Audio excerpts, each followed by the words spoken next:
జూబ్లీహిల్స్లో గెలిచేదెవరు?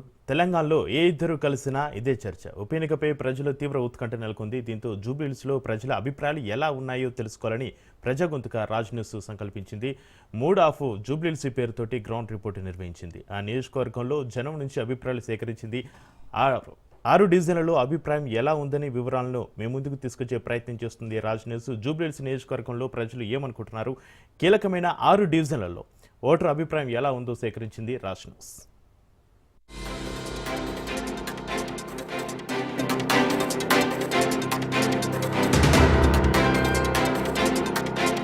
అన్ని పార్టీలు జూబ్లీహిల్స్ ఉప ఎన్నికకు సై అంటున్నాయి. విజయం మాది అంటే మాది అంటూ ప్రచారాన్ని హోరెత్తిస్తున్నాయి. మరి గ్రౌండ్ లెవెల్లో జూబ్లీహిల్స్ కాన్స్టిట్యున్సీలోని 6 డివిజన్లలో ప్రజల యొక్క అభిప్రాయం అనేది ఎలా ఉంది? అసలు ఇప్పటి వరకు ఈ ప్రభుత్వం అధికారంలోకి వచ్చిన తర్వాత ప్రజా సమస్యలపైన ఫోకస్ చేసిందా?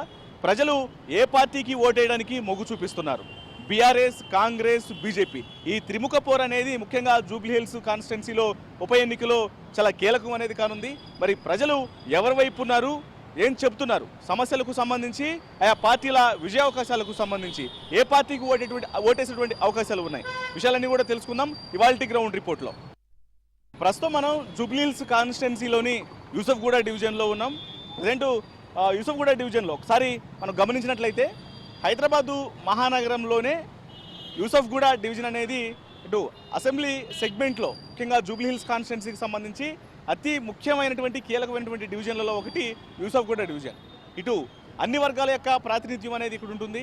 ముస్లిం మైనారిటీస్ కావచ్చు, అలాగే ఇతర వర్గాలకు సంబంధించినటువంటి వ్యక్తులు కావచ్చు, వారి యొక్క ప్రమేయం అనేది చాలా కీలకంగా ఉంటుంది ఈ డివిజన్లో. మరి ఇక్కడ ప్రజలు ఎవరిని గెలిపించినటువంటి అవకాశం ఉంది, విజయావకాశాలు అనేవి ఎవరికి ఎక్కువగా ఉన్నటువంటి విషయం ప్రజల యొక్క మాటలను తెలుసుకునేటువంటి ప్రయత్నం చేద్దాం. చెప్పండి పెద్దమ్మ, ఎట్లా ఉంది ఇక్కడ యూసఫ్గూడ డివిజన్లో పరిస్థితి ఎట్లా ఉంది? ఎంతకాలం నుంచి ఉన్నారు మీరు ఇక్కడ? ఏం చెప్తారు? మేము ఇక్కడే ఉన్నాం, ఇక్కడే పెరిగినాం. మీ ఇక్కడనే అత్తగారి ఇల్లు, మా వాళ్ళు అంత ఇక్కడే పుట్టి పెరిగినరు. మేము కోడండ్లం. సో గతంలో 10 ఏళ్ల పాటు బీఆర్ఎస్ని చూశారు, ఇప్పుడు 2 ఏళ్ళు అవుతుంది కాంగ్రెస్ వచ్చి. ఎట్లా అనిపించండి? అప్పుడు బాగుండేనా, ఇప్పుడు బాగుండేనా, ఏం చెప్తారు? అవునా, కాంగ్రెస్ వచ్చింది, ఇచ్చే హామీలన్నీ అమలు చేస్తే బాగుండేది. ఇప్పుడు ఒక ఇంటికి ఓటుకు పోయినా వాళ్ళు చీ అని మొక్క మీద ఉంచుతున్నారు మమ్మల్ని. మీరు ఇచ్చేటి ఏమన్నా ఇచ్చిండ్రా? 2500 అమలు కాలేదు, 4000 పింఛన్ అని అన్నాడు, అవి కాలేదు. బతుకమ్మ చీరలు అన్నాడు, అవి కాలేదు. చదువుకున్న పిల్లలకు బైకులు అన్నాడు, అవి కాలేదు. ఇంకా చాలా రైతు బంధు అవి ఇవి ఏమీ చేయలేదు నాన్న. అసలు ఒకటి పెట్టిండేంది, అత్తలు గోడన్లు మొగోడు పెండ్లాం కొట్లాడుకోవడానికి ఫ్రీ బస్ పెట్టిండు. ఇండ్లలో తోటుకోవడాలు ఉంటే ఏడుకెళ్ళినవి అంటే నేను ఫ్రీ బస్కు అక్కడ వెళ్ళొచ్చిన అంటే ఇంట్లో లావుకోవడం కొట్టుకోవడం అట్లా అయిపోయింది. ఇప్పుడు ఈ 2500 పింఛన్ సంగతి మరి అదేమన్నా వచ్చిందా? 4,000 రూపాయలు అని చెప్పని అన్నారు. ఏమీ లేదు, 2000 పింఛన్ 2000 వస్తున్నాయి. కేసీఆర్ వచ్చినాయి. అదే ఇప్పుడు 4,000 పింఛన్ చేస్తామని అన్నారు, అదొకటి ఉంది. మహిళలందరికీ 2,500 ఇస్తామని అన్నారు, అది కూడా ఇవ్వలేదు. గ్యాస్ కూడా పెడతానన్నాడు, గ్యాస్ రాలేదు. కరెంటు పెడతానన్నాడు, కరెంటు రాలేదు. ఏది రాలేదు నాన్న మాకైతే. మరి ఇప్పుడు ఉప ఎన్నిక వస్తుంది, జూబ్లీహిల్స్ ఉప ఎన్నిక. మరి ఇప్పుడు కాంగ్రెస్ అలాగే బీజేపీ, బీఆర్ఎస్ 3 పోటీలో ఉన్నాయి. ఎవరు గెలుస్తారు? పోటీలు ఉన్నాయి. ఎంతవరకు అయితే సునీత గారే, ఎందుకంటే ఆమె మోడ్ లేదు, పిల్లలు తండ్రి లేని పిల్లలు కోల్పోయినారు కాబట్టి వాళ్ళ మీదనే చూపిస్తున్నారు జనాలంతా. అది ఎవరు వస్తే బాగుంటుందని చెప్పి అనిపిస్తుంది మీకు ఇప్పుడు? ఇక ఎవరు వచ్చినా ఏం చేసేది లేదు బేట, అంతే. బీఆర్ఎస్ సునీతకే. అమ్మ చెప్పండి, ఇక్కడ జూబ్లీహిల్స్ కాన్స్టిట్యున్సీనా మీరు? అవునండి. ఎప్పటి నుంచి ఉంటున్నారు జూబ్లీహిల్స్ కాన్స్టిట్యున్సీలో? ఒక 20 ఇయర్స్గా ఉంటున్నాము. సో మీ డివిజన్లో సిచ్యువేషన్ అనేది ఎట్లా ఉంది ప్రజెంట్? అసలు మేము వచ్చినప్పటికంటే చాలా బెటరే అయింది. గోపీనాథ్ అన్న వచ్చాక కొంచెం మా రోడ్లన్నీ ఒకప్పుడు అసలు నడవడానికి లేకుండా ఉండే. గోపీనాథ్ అన్న వచ్చాక రోడ్స్ అవన్నీ చాలా బాగా బెటర్ చేశారు అని మాకు అనిపిస్తుంది. మేము ఇంట్లో ఉన్న పెద్ద ఐడియా లేదు నాకు పార్టీల గురించి, కానీ ఎప్పుడు ఏ పార్టీ వాళ్ళు వచ్చి మాకు అసలు చూడలేదు. మాగంటి గోపీనాథ్ అన్న వచ్చాక కొంచెం రోడ్స్ అవన్నీ బాగా అయ్యాయి అనిపిస్తుంది.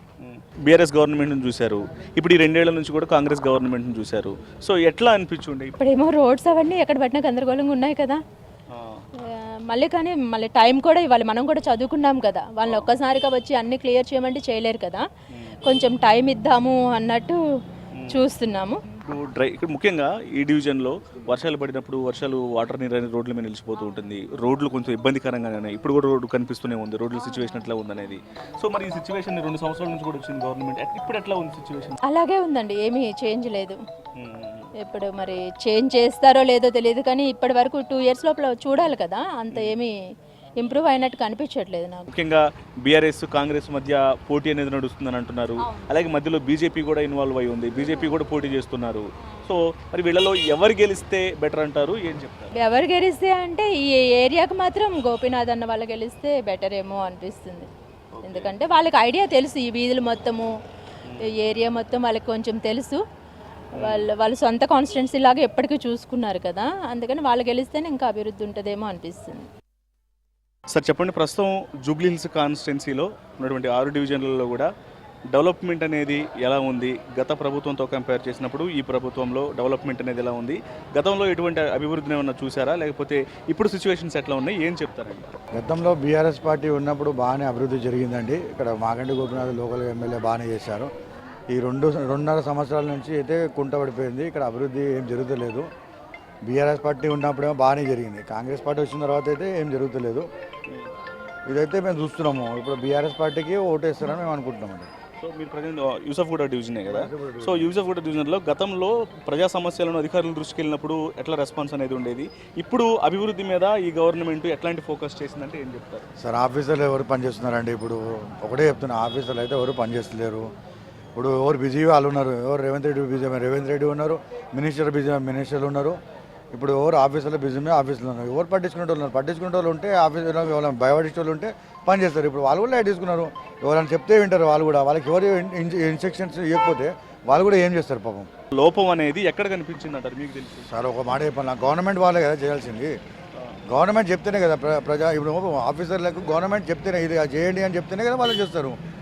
వాళ్ళకి తెలియదు కదా గ్రౌండ్ వర్క్లో ఏం జరుగుతుందని. లోకల్గా తెలియాల్సింది ఎందుకు? ప్రజాప్రతినిధులు ఉంటారు, సమస్యలు వాళ్ళ దృష్టికి తీసుకుపోతే వాళ్ళు కూడా ఫండింగ్ ఇవ్వాలి కదా. ఫండింగ్ ఇవ్వకుండా వాళ్ళు ప్రజలకు వేసి చేయమంటే వాళ్ళు కూడా ఏం చేస్తారు?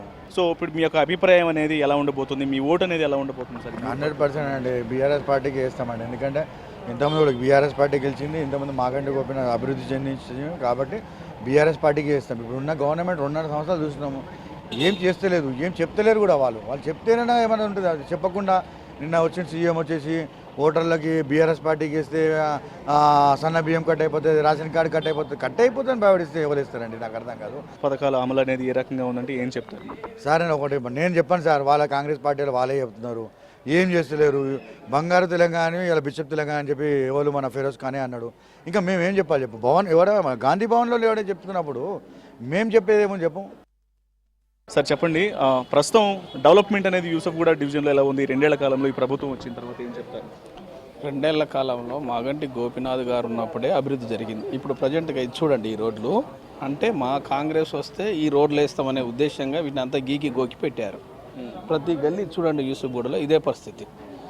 యూసఫ్గూడలో ప్రస్తుత పరిస్థితి ఇలానే ఉంది. కావున గోపీనాథే తప్ప కాంగ్రెస్ గెలిచే అవకాశాలు ఏమాత్రం లేవు. మళ్ళీ గుండాయిజం, రౌడీజం, బెదిరించడం గల్లీలలో నిన్న ముఖ్యమంత్రి గారు కూడా బెదిరించారు. అలాంటి పరిస్థితి ఉంది. కాబట్టి ఈ రోడ్లు ఇప్పుడు తీయాల్సిన పరిస్థితి ఏమొచ్చింది? ఎందుకోసం తీశారు అంటే ఈ రోడ్లు ఇప్పుడు మేము వస్తే బాగు చేస్తామనే ఉద్దేశంగానే తీశారు తప్ప వేరే ఉద్దేశం లేదు. జనాలు నమ్మరు ఇవి. సో అంటే గత 10 సంవత్సరాల కాలంలో బీఆర్ఎస్ ప్రభుత్వాన్ని చూశారు మీరు. ఇప్పుడు ఈ 2 ఏళ్ల కాలంలో కాంగ్రెస్ గవర్నమెంట్ని చూశారు. సో కంపేర్ చేసినప్పుడు మీకు ఎట్లా అనిపించుండే 2 పార్టీలకు సంబంధించిన పరిపాలన అనేది? 10 ఏళ్ళ బీఆర్ఎస్ పాలనే బాగుండండి. ఎందుకంటే ఈ 2 సంవత్సరాల నుంచి ఈ యూసఫ్గూడలో ఒక నయా పైసా పని చేయలే. ప్రతి గల్లీ చూడండి మీరు, ఇక్కడ ఈ గల్లీ నేను చెప్పడం కాకుండా ప్రతి గల్లీ తిరిగి చూడండి, ఇదే పరిస్థితి, ఇదే అధ్వానం. రోడ్లు సరైన రోడ్లు లేదు, డ్రైనేజ్ సిస్టమ్ లేదు, ఎక్కడ సరైన ఏ ఫెసిలిటీ లేదు. ఈ 2 సంవత్సరాల నుంచి ఏం చేసిందే నామా మాత్రం ఏమి చేయలే. కాబట్టి కాంగ్రెస్ను చిత్తుగా ఓడిస్తారు. అందులో వారి కుటుంబం కూడా భయభ్రాంతులకు గురి చేసేటువంటి కుటుంబం కాబట్టి తప్పకుండా బీఆర్ఎస్కే ఓటేస్తారు అందరూ అని చెప్పి మేము ఆశిస్తున్నాం. అంటే మీరు బీఆర్ఎస్కి ఓటేద్దామని అనుకుంటున్నారని చెప్తున్నారు మీరు. మరి బీఆర్ఎస్ పార్టీ ప్రస్తుతం ప్రతిపక్షంలో ఉంది, అధికారంలోనేమో కాంగ్రెస్ గవర్నమెంట్ ఉంది. సో అయినా సరే ఎందుకు అంత ధైర్యంగా బీఆర్ఎస్కి ఓటేయాలన్నటువంటి బలంగా ప్రస్తుత పరిస్థితుల్లో గాడి తప్పింది. ఆర్థిక వ్యవస్థ కూడా బాగాలేదు. ఈ ఎమ్మెల్యే వస్తే ఏమున్నదండి, అదే 10 కోట్లు 5 కోట్లు ఎమ్మెల్యే CDF నిధులు ఉంటే ఆ నిధులతోటే ఈ సునీతమ్మ గారు వారి యొక్క భర్త ఆశయ సాధన కోసం ఎంతో కొంత పనిచేస్తుందని చెప్పి మేము అనుకుంటున్నాం. అంతే తప్ప వేరే ఎలాంటి డెవలప్మెంట్ జరగదు. ఇవన్నీ నిన్న చూడాలండి, నిన్న ఏంటిది అజారుద్దీన్కి ఇచ్చారు మంత్రి పదవి. దేనికోసం ఇచ్చారు? మా యొక్క జూబ్లీ హిల్స్లో సుమారుగా 90,000 పైచీలక ఓట్లు ఉంటాయనే ఉద్దేశంగా ముస్లింల ఓట్లు లాగడం కోసం అని చెప్పి అజారుద్దీన్కి నిన్న మంత్రి పదవి ఇచ్చారు. ఎట్లా ఉంది ప్రస్తుతం జూబ్లీ హిల్స్లో డెవలప్మెంట్ పరంగా ఎలా ఉంది అంటే ఏం చెప్తారు? ఇవాళ జూబ్లీ హిల్స్ విషయానికి వస్తే మాగంటి గోపీనాథ్ గారు వారు చేసినటువంటి అభివృద్ధి కావచ్చు, 10 ఏళ్లలో బీఆర్ఎస్ పార్టీ చేసినటువంటి అభివృద్ధి కావచ్చు, వారి అనంతరం వచ్చినటువంటి ఉప ఎన్నికకు సంబంధించి ఇవాళ ఎక్కడ ఏ బస్తీలో పోయినా కూడా మాగంటి గోపీనాథ్ గారు చేసినటువంటి అభివృద్ధే కళ్ళకు కనపడతా ఉంది. ఇవాళ బహుశా కొన్ని బస్తీల్లో ఎక్కడన్నా ఆరో తేరో ఎక్కడన్నా ఒక తన రోడో ఏదో డ్రైనేజ్ ప్రాబ్లమో ఉండొచ్చు, కాదు అని మేము అనడం లేదు. కాకపోతే 99% మాగంటి గోపీనాథ్ గారు చేసినటువంటి అభివృద్ధి పనులే ఇవాళ జూబ్లీ హిల్స్లో కంటకు కనబడతా ఉన్నాయి. ఈ 2 ఏళ్ల కాలంలో కాంగ్రెస్ గవర్నమెంట్ని చూడటం జరిగింది. మీరు గత 10 ఏళ్లలో బీఆర్ఎస్ గవర్నమెంట్ని చూశారు. ఏది బెటర్గా సర్వీస్ చేశారు పబ్లిక్ అనిపిస్తుంది? ఏం చెప్తారు? 10 ఏళ్ళు బీఆర్ఎస్ ప్రభుత్వం ఉన్నప్పుడు, 10 ఏళ్ళ బీఆర్ఎస్ ప్రభుత్వ పాలనలో ప్రజలందరూ కూడా క్షేమంగా ఉన్నారు. అన్ని బిజినెస్లు కూడా మంచిగా నడిచినాయి. అందరూ కూడా ఒక చెట్టు కింద నీడల ఆ రోజు బీఆర్ఎస్ పార్టీ ప్రజలందరినీ కూడా కాపాడుకుంది. ఇవాళ కాంగ్రెస్ ప్రభుత్వం వచ్చిన తర్వాత ఏ ఒక్క రంగం కూడా ప్రశాంతంగా లేనటువంటి పరిస్థితి. ఇవాళ రాష్ట్రంలో అనేక దౌర్జన్యాలు, అనేకమైన బెదిరింపులు, ఏది అడిగితే వాళ్ళ మీద కేసులు పెడతాం, భయభ్రాంతులకు గురి చేస్తాం, మిమ్మల్ని జైల్లో పెడతాం అనే విధంగా ఇవాళ కాంగ్రెస్ ప్రభుత్వ పరిపాలన సాగుతూ ఉన్నది. ఇవాళ వారు ఇచ్చినటువంటి హామీలు, వారు ఇచ్చినటువంటి గ్యారంటీలు 420 హామీలు, 6 గ్యారంటీల్లో ఏ ఒక్క గ్యారంటీ కూడా, ఏ ఒక్క హామీ కూడా ప్రజలకు నెరవేర్చని దౌర్భాగ్యమైన పార్టీ ఇవాళ దేశంలో రాష్ట్ర చరిత్రలో ఏదైనా ఉందంటే ఇవాళ కాంగ్రెస్ పార్టీ.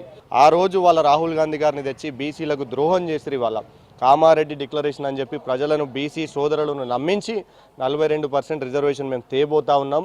మేము ఎట్టి పరిస్థితుల్లో బీసీ యువతకు, బీసీ అగ్రకులాలకు అందరికీ కూడా న్యాయం చేస్తామన్నట్టు చెప్పినటువంటి కాంగ్రెస్ ప్రభుత్వం ఇవాళ ఆ హామీని తుంగలో తొక్కింది. బీసీ నాయకులను కావచ్చు, బీసీ ప్రజలను కావచ్చు, బీసీ విద్యార్థులను కావచ్చు, అందరినీ కూడా మోసం చేసింది. అధికారంలో ఉన్నటువంటి కాంగ్రెస్ పార్టీని కాదనుకొని ప్రతిపక్షంలో ఉన్నటువంటి కాంగ్రెస్ పార్టీ అధికారంలోకి రావాలని ఎందుకు కోరుకుంటున్నారు? ఇప్పుడు అధికారంలో ఉన్న కాంగ్రెస్ పార్టీ అంటే అధికారంలో ఉండి వాళ్ళు 2 ఏళ్ల నుంచి ప్రజలకు చేసింది ఏందో వాళ్ళు తాను చెప్పడానికి ఏం లేదు. ఇవాళ వాళ్ళు చేసింది ఏంటంటే హైడ్రా పెట్టిర్రు. పేద ప్రజల ఇండ్లు కట్టుకొని వాళ్ళు ప్రశాంతమైన జీవితం గడుపుతూ ఉంటే పండుగ రోజు పోయి వాళ్ళ ఇంటి మీద బుల్డోజర్ పెట్టి మీరు మాకు ఓటు వేయలేరు, మీ మీద బుల్డోజర్ పెడుతున్నామని చెప్పి నియంతత్వంగా వివరించినటువంటి ప్రభుత్వం పాలన చేసినటువంటి రేవంత్ రెడ్డి ఇవాళ కాంగ్రెస్ ప్రభుత్వ చరిత్ర. ఇవాళ అట్లాంటి పాలన కొనసాగించిన ఈ పార్టీని ఇవాళ ఏ ప్రజలు కోరుకుంటారండి? ఇవాళ వాళ్ళను కావాలని చెప్పి జూబ్లీ హిల్స్ ప్రజలు ఎవరు కూడా కోరుకోరు. 100% నవంబర్ 11వ తేదీన జరగబోయే ఎన్నికల్లో జూబ్లీ హిల్స్ మొత్తం కూడా బీఆర్ఎస్ పార్టీ వైపు మొగ్గు చూపుతా ఉంది. అపార్ట్మెంట్ ఓటర్సే కావచ్చు, మాస్ ఓటర్సే కావచ్చు, మా మైనార్టీ సోదరులకు నిన్న ఒక లాలీపాప్ ఇచ్చినట్టు అజారుద్దీన్ గారికి మంత్రి పదవి ఇచ్చి మభ్య పెడతా ఉన్నాడు. ఎమ్మెల్సీ పదవి చదువుకున్న ఎడ్యుకేటర్స్ మాలాంటి వాళ్ళు మాకు తెలిసి మేము ఇంకో 2-3 చెప్తా ఉన్నాం. ఎందుకంటే ఒక మంత్రిగా ఆయన ప్రమాణ స్వీకారం చేసే ముందు ఆయనకి ఎమ్మెల్సీయో ఎమ్మెల్యేనో ఉండాలి. లేదు, సరే ఇచ్చిండు, 6 నెలల్లో ఆయనకు ఎమ్మెల్సీగానో ఎమ్మెల్యేగానో ప్రమోషన్ ఇస్తేనే ఆ మంత్రి పదవి నిలబడేటువంటి పరిస్థితి ఉంటుంది. కానీ వాళ్ళ రాష్ట్రంలో ఏముందండి? ఇప్పుడున్న పరిస్థితుల్లో 1 సంవత్సరం వరకు ఏ ఎమ్మెల్సీ స్థానం కూడా కాంగ్రెస్ పార్టీ దగ్గర ఖాళీ అయ్యే పరిస్థితి లేదు.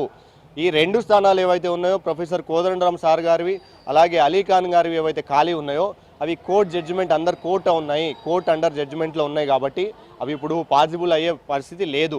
ఇవాళ అదే అజారుద్దీన్ గారికి ఇవాళ మళ్ళీ మోసం చేసి ఇవాళ ఈ 10 రోజుల డ్రామాకు తెరలేపారు. ఇవాళ జిహెచ్ఎంసీ ఎన్నికల్లో మా మైనార్టీ సోదరుల ఓట్లు కొల్లగొట్టాలని తెరలేపారు. ఇవాళ అజారుద్దీన్ గారిని నిండా ముంచి మోసం చేసినటువంటి పార్టీ ఏదైనా ఉందంటే ఇవాళ కాంగ్రెస్ పార్టీ. అందుకనే మా మైనార్టీ సోదరులను కూడా అడుగుతా ఉన్నాం, జూబ్లీ హిల్స్ ప్రజానికం తరపున మీరు మోసపోకండి, మోసపోతే గోసపడతాం. ఇవాళ బీఆర్ఎస్ పార్టీ మనందరి పక్షాన ఉండి నిలబడితే ఇవాళ అజారుద్దీన్ గారికి మంత్రి పదవిగా ప్రమోషన్ వచ్చింది. ఇదే ఇవాళ మీరు సురుకు పెడితే, ఈ కాంగ్రెస్ ప్రభుత్వానికి ఓటు వేయకుండా కనుక మీరు సురుకు పెడితే రాబోయే కాలంలో మీ మైనార్టీ సోదరులకు 2-3 ఎమ్మెల్సీలు వస్తాయి, కార్పొరేషన్ చైర్మన్లు వస్తాయి, మీకు ఇచ్చినటువంటి హామీలు వస్తాయి. సోదరులారా, మైనార్టీ సోదరులారా, హిందూ సోదరులారా, అందరికి కూడా పేరున కులమతం లేకుండా ఇవాళ జూబ్లీ హిల్స్లో అభివృద్ధి వైపు మాగంటి సునీతమ్మ గారిని గెలిపించి మాగంటి గోపన్న ఆశయాలను నెరవేర్చాల్సిందిగా వారందరినీ కూడా కోరుతూ జై తెలంగాణ.